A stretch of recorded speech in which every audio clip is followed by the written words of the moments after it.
समझ सकता हूँ।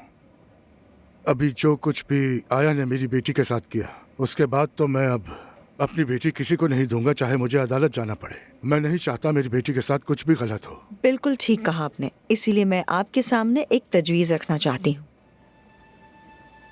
कहिए। मैं आपके घर आ जाती हूँ। कैसे? मैं एलिफ की आया बन के वहाँ पर आऊँगी।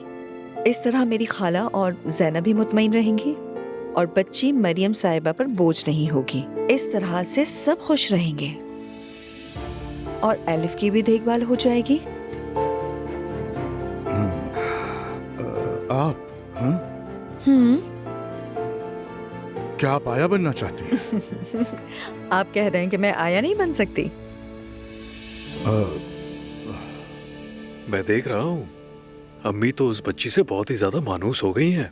हाँ बिल्कुल, वरना अपनी सौतन की बच्ची को इस तरह कौन संभालता है ना?